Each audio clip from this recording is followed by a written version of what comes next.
नमस्कार, मैं प्रभाकर कश्यप आप सबके बीच पुनः उपस्थित हुआ हूं स्वतंत्र न्यूज़ के माध्यम से। जिस देश में महिला पुलिसकर्मी सुरक्षित न हो, पंजाब का उदाहरण आपके साथ प्रस्तुत है। आपने देखा होगा कल क्या हुआ बिहार राज्य में, अभी 1 महीने पहले महिलाओं पुलिसकर्मी के साथ क्या हुआ। अन्य प्रदेश में भी ये घटनाएं होती रहती हैं, उत्तर प्रदेश में भी ये घटनाएं हुई। उस समाज को आप कैसे देखते हैं?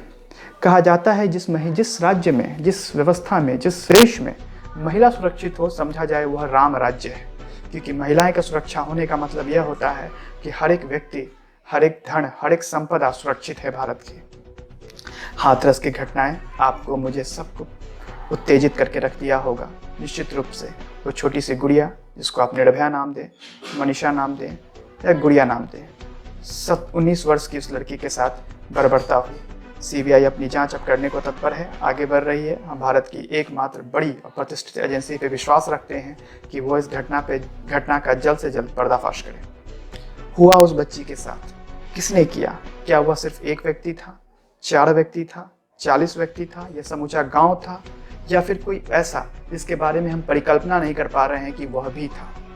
आपको याद होगा 2012 का निर्भया कांड, पूरा देश किस तरह से गुस्सा में आ गया था और भारत सरकार को, तत्कालीन सरकार को यह फैसला लेना पड़ा था कि महिलाओं की सुरक्षा में अब कोई चूक ना की जाएगी। लेकिन हुआ क्या? आज का आंकड़ा आपके सामने मैं पेश करता हूं कि भारत में हर 16 मिनट पे एक लड़की के साथ बलात्कार हो जाता है।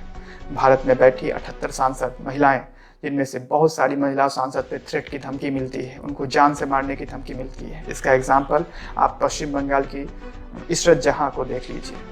बहुत सारी ऐसी महिला सांसद है जिनके जान पे हमेशा खतरा, जिनके ऊपर किया जाता है। भरी संसद में, लोकतंत्र के मंदिर में बैठ करके एक सांसद जिसका नाम आजम खान है, और वो कमेंट करता है एक बिहार की सांसद पे कि आप ऐसी लगती हो और वैसी लगती हैं। बाद में उसे माफ़ी मांगना पड़ता है संसद के कड़े विरोध में।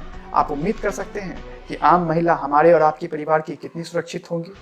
ये समाज किस ओर और कैसी सरकार और व्यवस्था का निर्माण कर रहा है, इसके प्रति सोचने की बेहद आवश्यकता है।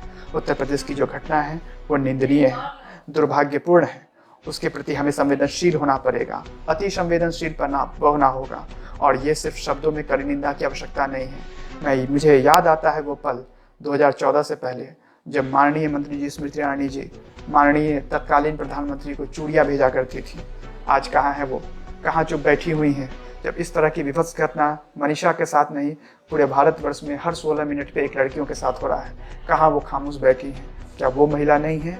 क्या सत्ता की गलियारे में एक मखमल सी कालीन उनको चुप बैठा करके बैठा हुआ है? उनका एसी चैम्बर में बैठना और उनके अर्दली आगे पीछे जो घूम रहे हैं, उनकी आवाज़ को बंद करके रखा है।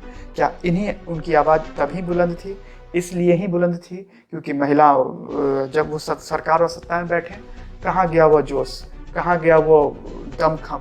ऐसा प्रतीत होता था कि इस तरह की महिला नेत्री को चुनना, जिसने एक प्रतिष्ठित पार्टी के एक बड़े नेता को हरा करके संसद में अपनी जगह बनाई, कि यह संसद में जाएगी तो महिलाओं के लिए कुछ अन्य काम करेगी, कुछ भी अलग से कार्य करेगी। लेकिन ये तो बात जैसी की तैसी हो गई, फिर चूहिया की चूहिया वाली बात हो गई। जो व्यवस्था 2014 से पहले थी वही व्यवस्था आज भी दिखाई दे रही है। पार्टी कोई भी हो, वो कांग्रेस पार्टी हो या फिर बीजेपी पार्टी हो, वो क्षेत्रीय दल कोई समाजवादी पार्टी हो, समाजवादी पार्टी के बारे में मैं इसलिए जोड़ना चाहता हूं कि बुलंदखंड की घटना को आप याद करें। उस समय सरकार उनकी थी और उस महिला के साथ क्या हुआ था, उस बच्ची के साथ क्या हुआ था।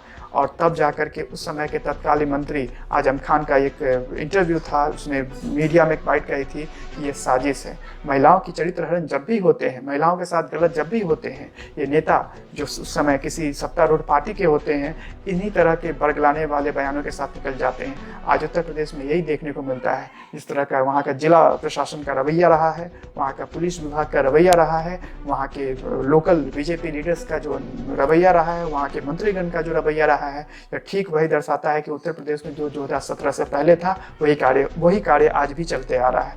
बस वही कहा जाए कि बॉटल के वो रैपर बदल गए हैं, लेकिन अंदर के सामान वही है।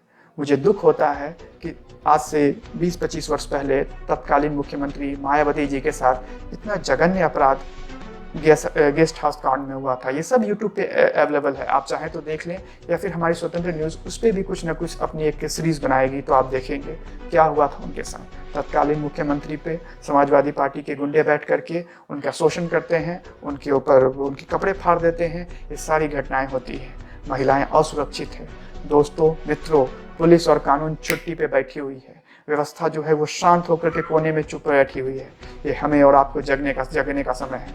अभी कुछ समय के बाद माता दुर्गा का आराधना पूरे भारतवर्ष में शुरू होने वाला है। मुख्य रूप से पश्चिम बंगाल, उत्तर प्रदेश, बिहार, झारखंड, इन शहरों में काफ़ी तेज़ी से हम माता दुर्गा रानी का आराधना कर रहे हैं। हर एक परिवार में 10 दिन के लिए यह पर्व उनको प्रतिष्ठित करेंगे, लेकिन सिर्फ 10 दिन के लिए नहीं। हम माता का आवाहन इसलिए करते हैं, उस महिला माता की उनकी शक्ति हमें मिले, और माता ये देख कर क्या सोचेंगी कि उनके ही समाज में जो उनको पूजनीय उनके लोग हैं, उनके प्रति, महिलाओं के प्रति समाज का क्या सोच हो गया, कैसे भेड़िया घूम रहे हैं शहर में, समाज में, हमारे और आपके भेष में।